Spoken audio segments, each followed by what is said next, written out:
I was pretty excited to, I've been dealing more with the engineering side of the house, and I want to make sure that marketing gets the message right about, hey, this is what Bronco is, this is where it really kicks ass. So that's why I've been pretty pleased to be involved with this effort as well, so we can have some continuity and get to talk about Bronco. And you can see with all the other drivers here, Justin Bean Smith, Kurt Ledig, Shelby Hall, Rich Minga, it's a pretty stacked group of drivers, and why is that? Because they have as much enthusiasm as the Bronco as you and I.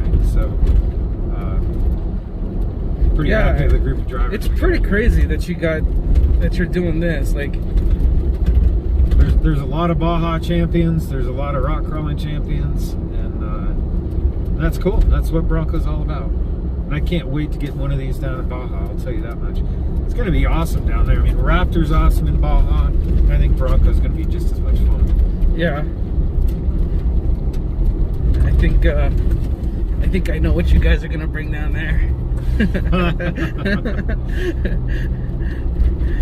But, well, I'd encourage you to check the entry list of upcoming races for another proof point that we're doing. Yeah. Okay, I definitely will. Am I biased? Sure, I'm biased. I got skin in the game on this, but what is important is I'm putting my money where my mouth is and going out and buying the first vehicle I could get, and I actually got pretty lucky. I'm doing a lot of freaking talking here. But, you got lucky. Did you get a first edition? I did, and nice. I'm getting VIN number 54. What? So I'm pretty stoked about that. Yeah, VIN 10001 sold for $1 million. Yeah, that's nuts to me. But yeah. The fact that did sell for more than $1 million shows me how excited people really are. Oh yeah, and the TRX only sold for what, 800 or something like that. Oh really? I didn't see that. Yeah. Ooh, I think I was doing something off road during that auction, but I kept getting tests. I was out somewhere. I can't remember now. But I kept getting texts from people that were watching it, talking about what stuff was going for it. It's like automatically doing everything. Yeah, so that's the engagement and re-disengagement. So we're getting to the end of the trail here. I'm going to put it back in normal mode. That's actually really neat. Yeah, I went with the 2.7 10-speed.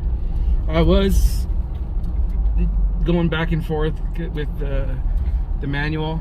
I really wanted the manual. And he was talking me into getting the 4-cylinder, but I kept telling him why I wanted the 2.7 was because of the dual port injection. Okay. And that the 2.3 is a direct injection, and so that's why I went with a 2.7. And then, it's a V6. It's more power and everything. So no, I hear you. I think as an enthusiast, bigger engine's always better. But I have spent enough time in a 2.3 to tell you that it's pretty darn good, and the power's good in it, especially with the manual transmission. And during these tests, I keep swapping from Bronco to Bronco to Bronco, and I can't clearly tell you which Bronco I'm in without giving it a little bit of thought, whether it's a 2.3 or 2.7. Yeah. So, and because the 2.3 comes already geared at 4.8. Yeah. Yeah. So. And yeah, so especially with a manual transmission, that frees up a lot of power. And to me, it's more of a pure experience between the driver and the automobile that have that manual transmission. So I'm really excited that they did it. Yeah. I think ultimately the auto is more capable, so that's what I ended up with. But I've certainly been tempted. And a lot of the engineers I've worked with internally to Ford, they're buying Broncos also. Yeah. So one of them ended up with a manual transmission just for the love of driving. Yeah. Well, I've been driving manuals for so long now. I'm excited to get my first automatic, and I'm excited to try like the 1 foot.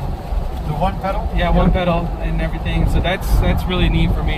Yeah, I think people are really going to like it. Out in the sand whoops at Pismo or something, if you engage that in 4 high, I think you'll see a difference in the just the ride, because you don't get so much heave of it slapping up and down. It kind of locks the vehicle down. It's one of the driving techniques that we use used and talked about in Bronco R at the Baja 1000. Yeah. And I know in the video you guys don't see like how fast he goes and how, you know, like steep some of the little like inclines and stuff were, but like in real life it's a lot faster. But it took it in stride. Like you know, I never even had to use these handles. I thought I was going to, but no, I never had to. And you had visibility the whole time. You could see the ground most of the trail, and with the camera and everything, it was like, it's just perfect. And then awesome driver right there. How's the ride in the back seat? Probably not as good as the front seat, I can tell you that much. Thanks for sitting back there, Mike. Oh, I like it.